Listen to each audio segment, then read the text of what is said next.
आलू की खेती में किसान भाई बहुत मेहनत करते हैं, ये तो हम सब जानते हैं। लेकिन क्या वो मेहनत मुनाफे में भी बदल पाती है? चलिए आज एक ऐसी सीधी साधी रणनीति पर बात करते हैं जो इस मेहनत का पूरा पूरा फल दिला सकती है। अक्सर ये देखने में आता है ना कि खेत में पौधा तो एकदम लहलहा रहा है, हरा भरा, देखने में बहुत सुंदर। लेकिन जब खुदाई होती है तो हाथ लगते हैं छोटे छोटे आलू, और बस यहीं पर सारा मुनाफा घट जाता है। तो फिर सवाल उठता है कि गड़बड़ कहाँ है? क्या खाद में कोई कमी रह गई, या फिर कहीं उसे देने का समय तो गलत नहीं था? आज हम इसी पहेली को सुलझाएंगे। असल में खाद कौन सी है, उससे कहीं ज्यादा जरूरी है कि वो डाली कब जा रही है। देखिए, एक बहुत बड़ी गलती जो अक्सर हो जाती है वो है सारी की सारी खाद एक ही बार में बुवाई के समय ही डाल देना। इससे होता क्या है, लागत तो पूरी लग गई, पर पौधे को जब जिस चीज की जरूरत थी वो मिली ही नहीं।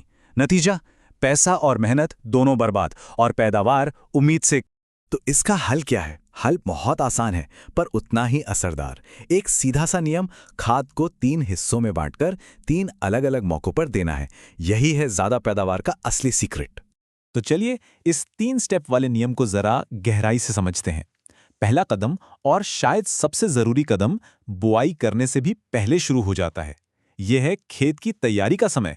तो खेत की तैयारी के समय, जैसा कि यहां दिया गया है, हर एकड़ में करीब 8 से 10 ट्रॉली अच्छी सड़ी हुई गोबर की खाद डालनी है।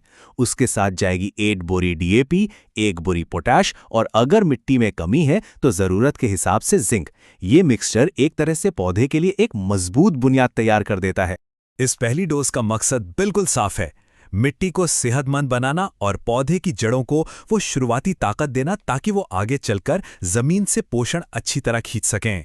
ठीक है, तो हमारी बुनियाद तो तैयार हो गई, लेकिन काम यहीं खत्म नहीं होता।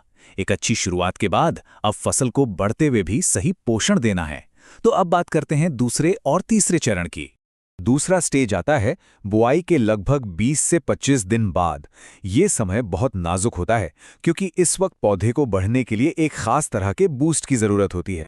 इस समय जब पौधों पर मिट्टी चढ़ाई जाती है, उससे ठीक पहले हमें सिर्फ आधे बोरी यूरिया डालनी है।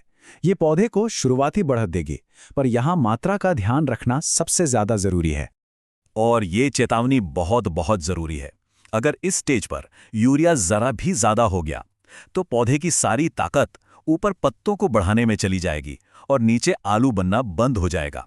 ये वो गलती है जिससे हर हाल में बचना है। चलिए अब आते हैं उस स्टेज पर जो पूरी फसल की किस्मत तय कर देता है।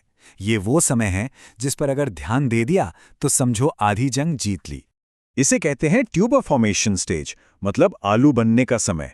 ये आता है बुवाई के 35 से 45 दिन के बीच। इस दौरान पौधा अपनी सारी एनर्जी जमीन के नीचे आलू को फुलाने और बड़ा करने में लगा देता है।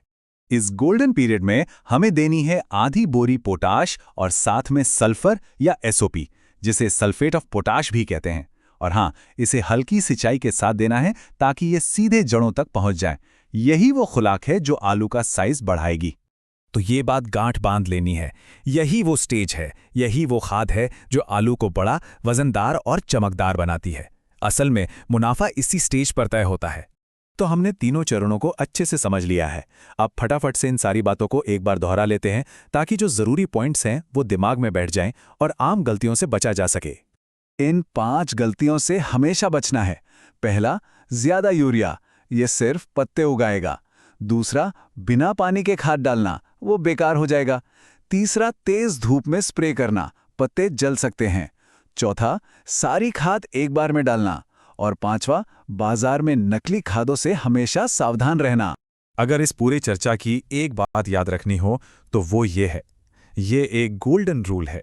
यूरिया कम और पोटैश सही समय पर ज्यादा। आलू की अच्छी पैदावार का यही सबसे बड़ा राज है। ये चार्ट देखिए, ये पूरी कहानी खुद बता रहा है। आलू का साइज बढ़ाने के लिए सबसे जरूरी क्या है?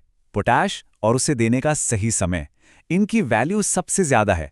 और यूरिया, उसकी भूमिका बहुत ही सीमित है। तो सीधा सा हिसाब है, सही समय पर सही खाद। इसका नतीजा क्या होगा?